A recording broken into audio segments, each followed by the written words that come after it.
I gréibh amán of den nóir na mún fan an chlár áitimach I dlé cenis na mún le buair churcaig. Mí hála trisláán a hamán trátrachta. Smachta go dura. Shanson son an chlár an Canson stop sábháil mach an tarna iirecht. Críoc na steach sa líon tán. Bhí sé stopla céadúir ag cúlbar a chorcaí ach ag an dara Lee Murphy le cúlt an chlár.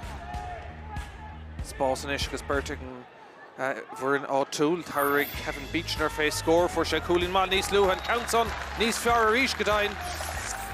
Smachta gáling an son ag Jack Hagerty cúlín másí céad le spás. Istí an son agus deis ag Adam Lee an Canson stop ag an cúlbára sábháilt in chéad sco ag Matthew Crotty. Far counter Lee Murphy cúl maith agus chéad le.